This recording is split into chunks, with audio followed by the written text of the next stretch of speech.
The Innovators Network. Welcome to the Killer Innovation Show, the longest continuously produced podcast in history. Each week, Phil McKinney brings you the insights and strategies to amplify your creativity and innovation skills. Here's your host, Phil McKinney. Hello and welcome. I'm Phil McKinney. This week, we are reaching deep into the archive and bringing you one of our most downloaded shows. Enjoy. This episode is sponsored by Zoom. With Zoom, you can streamline your communication, collaboration, and creativity all in one place. Zoom is the market-leading platform that provides video meetings, voice, webinars, and chat across desktops, phones, tablets, and conference room systems. To learn more about Zoom and sign up for your free account, visit killerinnovations.com/Zoom.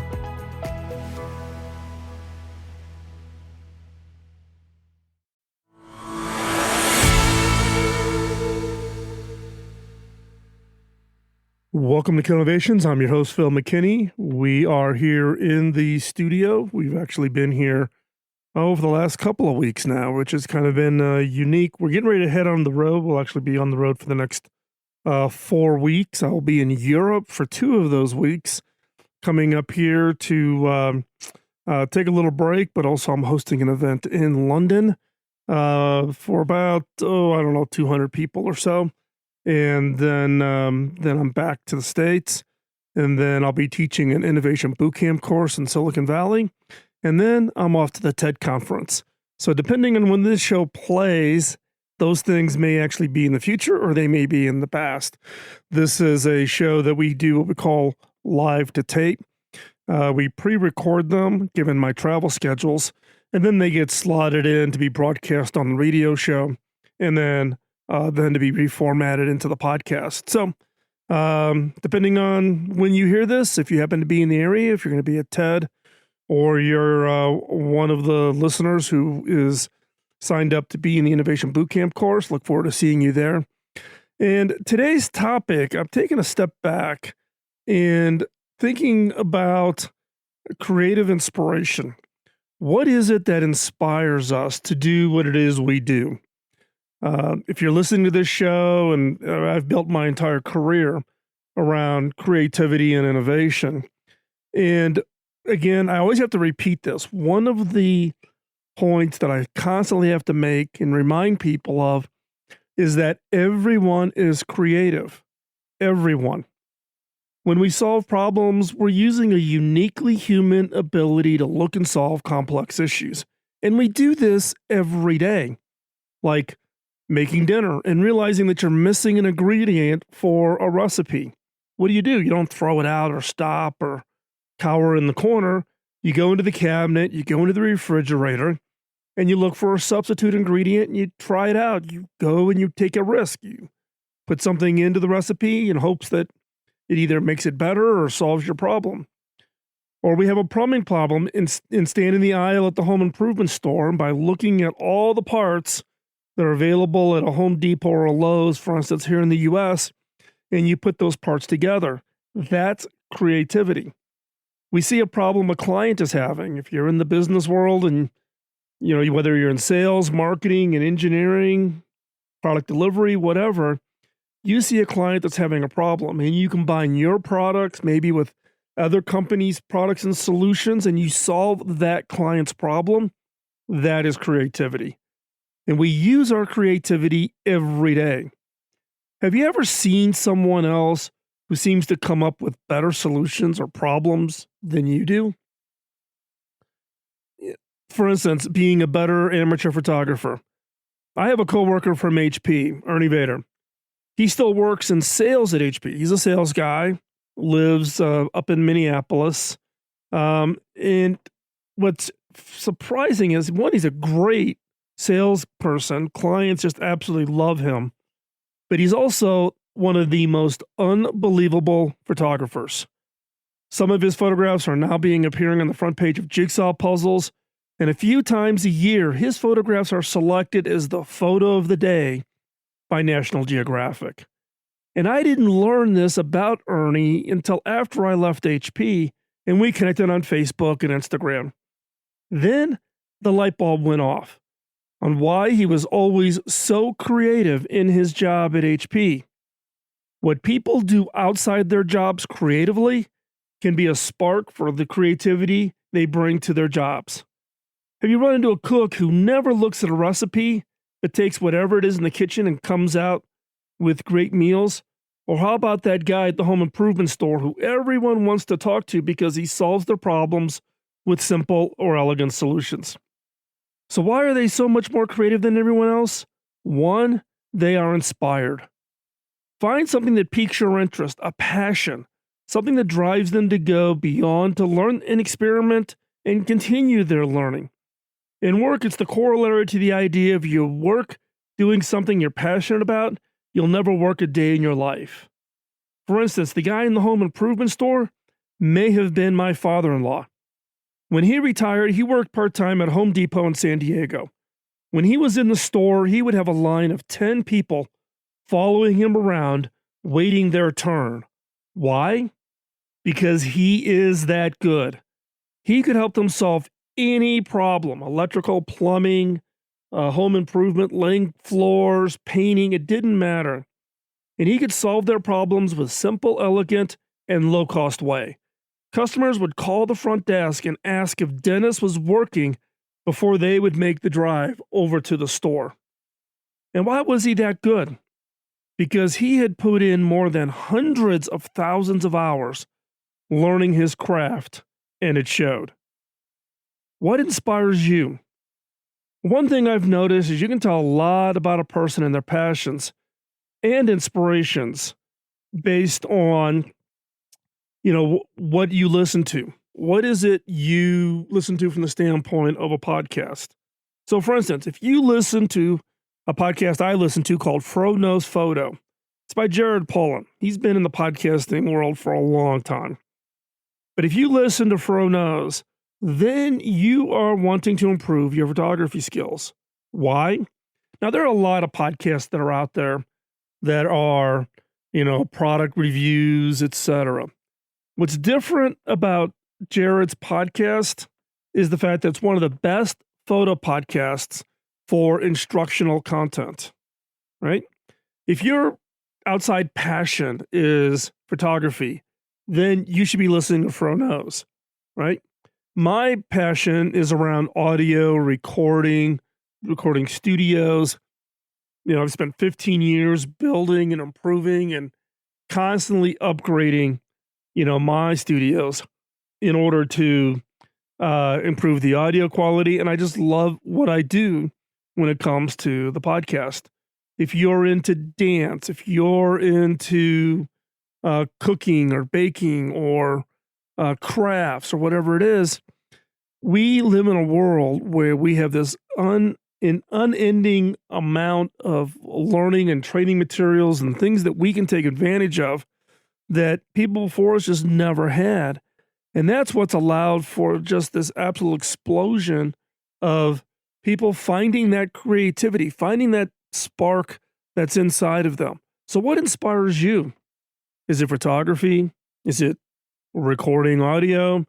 Is it creating electric dance music, maybe on Ableton Live? Or is it photography, doing video, cooking, dancing? Whatever it is, what is it that inspires you? And what I've found is that passion, that thing that inspires you outside of work will actually come and have a huge impact on your day-to-day job, because having that creative outlook, in my case, this podcast, does have that ability to spark the creativity that you can apply because you're constantly exercising and working that creative muscle. If you do not have something that you're clearly passionate about, then go find something. Whatever that is, go find it. Now, I'm going to argue that one of your passions may be innovation. Why? Because you're listening to this show. If you're listening to the show, you obviously have an interest in passion, or you have an interest in creativity, or you're wanting to learn about other companies and how they do it and how they apply it. But you're listening to this podcast in order to enhance or increase or improve your own skills and abilities for innovation. And so that's your practice. That is listening to this show, is keeping that muscle for you. I would be interested in seeing what your podcast list of other things you're passionate about. Are people passionate about just one thing? No. You know, do you do innovation and creativity because it's work related, or is it something that you apply outside of work to do and create jewelry, or, like I said, take photographs, whatever it might be? So the second thing, we talk about inspiration, but the second thing is practice. You have to practice it. You can listen to it, but you got to practice it. And one of the myths is that people are just skilled at it. No, it takes practice, and it takes a lot of practice. So what is practice? What do I mean by you need to practice to become proficient at creativity and innovation? Well, let's take a look at the definition for the word practice. Practice is defined as 1, to do repeated exercises for proficiency, and 2, practice to pursue a profession actively. Right? So it's not just that you just learn a skill and you stop. It's something you got to continually do. Repeated exercises for proficiency. There is this myth that creativity and innovation is not something you can practice, and that is a myth. You can practice it, and you can become proficient in it. Now, I've talked about this before, and have given you what I do on a daily, weekly, monthly, and quarterly basis to practice my creativity skills. I do exercises every morning. At the end of the week on Sundays, I go back and look at what I did for the 5 days. Then every quarter, I go back and look at what I did the previous quarter. I'm learning what inspires me, what sparked the best ideas, what was it that maybe, certain music I played in the morning generated, more ideas. I'm finding what feeds me, and also I'm working on active projects. Some of these may involve, some of my nonprofit work, like the work in Rwanda, Africa, or hacking autism. But I'm using problems that I have, and I put them down in my notebook, and I work on those, and that's part of my exercise, keep my creative muscles. Now, I'll put a link in the show notes over at Killer Innovations to that show where I specifically walk you through my daily, weekly, monthly exercises. Just so you know, it's from season 12, and it's episode number 18, but I'll have a link for that over in Killer Innovations, so hop on over there. So how much practice and exercise is needed to be proficient at something like creativity? Malcolm Gladwell, who's a reporter at the New Yorker and author of a bunch of books, Malcolm wrote an article for the New Yorker where he described a paper in a publication called American Scientist, written by 2 scientists, Herbert Simon and William Chase. This paper, produced 40 years ago, put forward a hypothesis about practice and expertise. Here's a quote from that paper. Quote, "There is no instant experts in chess, certainly no instant masters or grandmasters. There appears not to be on a record of any case, including Bobby Fischer, where a person reached grandmaster level with less than about a decade's intense preoccupation with the game. We would estimate very roughly that a master has spent between 10,000 to 50,000 hours staring at chess positions." End quote. This one paper kicked off a new field of research within psychology to see if they could validate or refute Simon and Chase's conclusion. The results confirmed their research. It takes a lot of practice to be good at something. For example, one researcher, John Hayes, looked at more than 70 famous classical composers and found that they created their greatest works only after being a composer for 10 years. There were 2 exceptions where composers created their best work at 9 years. Now, do not freak out. I'm not saying you need to commit to 10,000 hours or you'll never amount to much. There are clearly different levels of practice. Do you want to be a weekend jogger, or do you want to be an Olympic long-distance runner?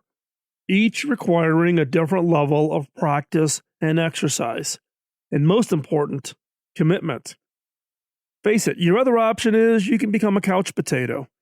You can become the couch potato for your physique and physical exercise and your ability to walk, jog, or run. Likewise, you can become a couch potato when it comes to your innovation and creativity.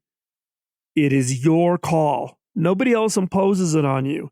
There's no limitation that is imposed upon you. You are in 100% control. So one hint, it's a lot easier to find the time to practice, to exercise, if you're inspired. Is there something that's driving you rather than you just know you need to exercise? Are you inspired by something? So here's a question. What do you want to be in 5 years or in 10 years with your skills, capabilities, and career when it comes to innovation? Think about it. You're listening to me now. What is it you want to be in 5 or 10 years? How are you going to apply your ability to be highly creative, to be highly innovative in your career? Do you want to be a chief innovation officer? A lot of companies are hiring them. If you want to get background on that, go on over to, I think it's probably over on the blog. So it's like Phil McKinney, or you maybe could be over at Kill Innovations. And there's a series of skills that you need to have. But if that's something you want, set that as your inspiration. Do you want to become an innovation consultant? I get emails literally from thousands of you who have or want to hang out your shingle to be an innovation consultant. That's great. Or are you looking to apply your creativity and innovation skills to achieve some other objective? Do you want to find an idea that will lead to the next great cloud application? Then practice and exercise for that. Do you want to find that next great medical technology that saves people's lives? Then practice and exercise on that. It is in 100% your control as to what it is you want to do with your innovation and creativity. Today, if you talk to CEOs, the most requested skill set that CEOs are now recruiting for senior roles within organizations is creativity. They are looking to hire people that have highly tuned creativity as a skill set for them, because they need that human ingenuity, that human creativity to be brought into their organization in order to have that impact. And that is the critical skill. As we've talked about on this show many, many times about this emerging innovation economy, a company's value will get determined by the ability of that team to create and generate ideas. So the question for you is where do you want to be in that 5 to 10 years? What is it you want to do to apply your human ingenuity, your creativity, your innovation? There is nothing that holds you back. Set that goal. Do you want to be a chief innovation officer, an innovation consultant? Do you want to go create the next cloud app, the next mobile app? You want to go create medical devices to save people's lives? Whatever that is, then do that. But to do that, you need to practice that skill and you need to exercise that skill on a regular basis. You cannot be the couch potato. So to help us all get motivated, in this next segment, Kym McNicholas interviews Tania Katan, whose book talks about how our personal creative activities can impact our work. You will not want to miss this. To continue on the topic of creative inspiration and impact, Kym McNicholas, a regular host here at Killer Innovations, recently interviewed Tania Katan about her new book, Creative Trespassing: How to Put the Spark and Joy Back into Your Work and Life. The book looks at the impact of bringing our personal creative exercises into our work. Here is that interview. Thanks, Phil. Well, you might think that the best innovation comes from being nose to the grindstone, thinking about it, and thinking about that next billion-dollar idea. But that's not the case. I have with me Tania Katan. She is an author of Creative Trespassing: How to Put the Spark and Joy Back into Your Work and Life, and actually become a better innovator. Now, Tania, you went from the performing arts into technology with a BA in theater. You worked as a curator in theater, and then you became a brand evangelist for a software company, Axosoft, to now you're author of Creative Trespassing. Now, I'm just thinking here, you may have found success in inspiring those technologists and workaholics in tech to get out from under a rock and find that freedom, and believe that it could actually spark greater productivity, creativity, and happiness. And that's why you decided to go off and write the book, because you realized, wow, this works. Absolutely. Absolutely. Well, yeah, a fewfold. First of all, I decided to write the book because I did find myself being invited to speak in more companies, more specifically tech companies, who were obsessed in innovation and creativity, and they wanted to bring more of that inside. And I would give talks, and afterwards, people would approach me and in hushed tones say, I also have a degree in theater, or I paint on the weekends, or, I like to dance. And I realized, if you're looking for innovation, you need to bring your creativity and imagination from the outside inside to your job. There was a disconnect between people's creativity and what they did during the day, or, between who we are and what we do. And I thought, oh my gosh, we could solve the innovation problem if we actually brought all of our imagination and cool ideas that we leave for the weekend into our everyday lives. So that was sort of the impetus for writing Creative Trespassing. And you're absolutely correct. All through the book, I have these exercises called productive disruptions. And they're called that because you actually get more work done when you break the patterns or habits that are keeping you stuck in what you were talking about, this sort of cycle of thinking, I need to stay at my desk and sweat and hurt myself to come up with a good idea. That will never happen. Can you give us an example of a productive disruption exercise that's in your book that you could probably share with us over the radio? Yeah, these are ones that, again, they can be anything from like a 10-minute email everyone on your team and say, we are going to take a dance break, or we're going to take a creative writing break. 10 minutes, meet us in the boardroom, and we'll come up with an idea. Somebody says, okay, the topic for this dance is hip hop. And then everybody dances for 10 minutes in the form of hip hop. And automatically, you've literally disrupted your neural pathways. You're thinking clearly, you're fresh. And then when you go back to your desk, you're going to have some fresh ideas. And in fact, there's actually a study I cite in Creative Trespassing from Stanford, and it's the walking and creativity study, where they literally studied that people who went for walks when they were experiencing like blocks in creativity experienced creativity 60% higher when they came back from walking. So this is, scientifically proven, as well as, my own practice is getting up, leaving the desk. I don't typically dance because I work by myself. So, it's an audience of one. They always say dance like no one's watching. You dance like no one's watching. I do. No one is watching. What was I thinking? I'm going to start today.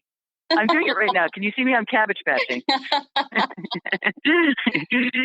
Yeah. So it's these simple like disruptions in our everyday. Look, most people are afforded a break during their workday. It can be a 10-minute break, a 15-minute break. What they do with it typically is stay at their desk and show their bosses they're sweating it out. Forget that. You're never going to add value to your life or to anybody else's life if you're staying stuck in a rut. Get up, go for a walk, dance like nobody's watching, Yeah. But how do you get people to, or actually convince them that everybody's creative and that you do need to have those step away moments in order to release or unlock that creativity? Yes. Well, first of all, a lot of people conflate creativity with being an artist.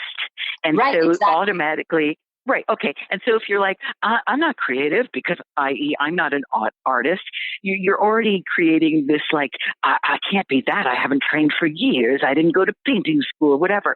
Creativity, literally, if you look up the word, is about accessing your imagination. That's it. It's just accessing new ideas, something new, something different. Absolutely. But now this is where, I write about in the book where actually people who are practicing or just starting off stretching their creative muscles, they can actually learn from artists because, coming from the arts, one thing that we are trained to do is ask what if questions. Mm-hmm. So it's, we can start off with let's say we're trying to solve a problem of, chairs that aren't comfortable at work. And so we circle around, we're like, well, let's make it a soft back or let's make it a cushiony chair or whatever. But if we start asking what if questions, we can ask really outlandish, wild questions. Like, what if it wasn't a chair at all? What if it was actually a microphone that was soft and we can sit on it and amplify? I mean, by asking what if questions, it allows us to go into the absurd and then find actually, solutions to pressing problems that work. I mean, we've already if you've tried the same ways of solving problems and it's not working, then give creativity a try and start off with a what if question. What are some of the greatest takeaways from the books that you hope that people ultimately walk away with and put into practice? Two things. One is that our jobs and the fields in which we work, they don't have to be uniquely creative or imaginative for us to actually be uniquely creative or imaginative within our jobs. That is true. I've worked in very traditional jobs and sometimes even rigid cultures and have managed to bring in more joy and imagination, and it's actually added value to what I was supposed to do in my job. And the other reason and the other takeaway that I want people to have with creative trespassing is to feel like they are free even within the hours of 9 to 5. I want to create a creative revolution inside our bodies, minds, and cubicles. There. It's a big goal, but I think we can do it. I know your book hasn't been out for that long, but is there anything quotable from it that people have come up to you and said, oh my gosh, I'm going to use this forever? That's a great question because yes, it's been out for just a little bit now, and people have been writing and coming up to me because I'm speaking so much. And in fact, they're actually talking in full sentences and not sound bites, which makes me feel like we're on the right path. And they're expressing how they feel about reading it. So I have a lot of people who consider themselves creatives and or artists. And the book, is affirming to the fact that, oh my gosh, I've been functioning like this. I talk to my colleagues. I invite them to lunch and learns, even though we don't have sanctioned lunch and learns. I've been doing this for years and nobody's been saying that's okay. I've just been doing it on my own. So those who fancy themselves creatives are feeling affirmed and also getting new tools for creatively trespassing. And then people who are like, I'm not creative at all, this is weird, are going, this is not that weird. And in fact, they're really loving. I mean, it's part memoir. I share stories about my own upbringing as an outsider. And I'd be hard pressed to say that there's one person who's not an outsider at some point in our lives. And so they've talked about the value in outsiders kind of bringing inside their interesting point of view. So everybody on all ends of the creative, non-creative spectrum seem to be enjoying and being inspired by creative trespassing. And I think just as we wrap up here, you brought up a good point. One of the biggest obstacles for creativity is the fear of thinking and expressing or doing something different. How do you get rid of that? You go right into the eye of the fear. You lean into the fear. That is the only way to do it. I am not lying. And in fact, a good indicator of whether or not I accept a job or a client is if it simultaneously scares me and thrills me. I don't want to do anything that is safe or tried and true because I've already done it. Thank you so much, Tania Katan, author of Creative Trespassing, How to Put the Spark and Joy Back into Your Work and Life. With that, I want to thank you for taking time out of joining us for today's show. And hopefully you found the content beneficial and helpful. I'd love to hear your feedback on it. Drop us a note. You can send me an email at phil@killerinnovations.com. That comes directly to me. And again, I would ask, please let other people know, share, tell people about the show. When we started this podcast back in 2005, we did it in response to Bob Davis, my mentor. When I asked him how I could pay him back, he laughed. He goes, "There's no way you could pay it back. You have to pay it forward." This is my effort to pay it forward, to share with you the experiences and lessons learned over my career as an innovator, an inventor, a technologist, a futurist, author, podcaster, a whole bunch of hats that I've worn, but wanting to share with you my experiences, what worked, what didn't work, my regrets, my successes, and my failures. And hopefully it helps you as you go through your own careers to avoid some of the pitfalls I fell into and to have great success with all of your creativity and all of your innovation efforts. So thanks again for taking the time out of the busy schedule. Really appreciate it. And we will talk to you real soon. Bye-bye. Podcasting nonstop since 2005, this has been the Killer Innovation Show on the Innovators Network. This show is distributed by the Innovators Network. For more information and other great shows and content, visit theinnovators.network.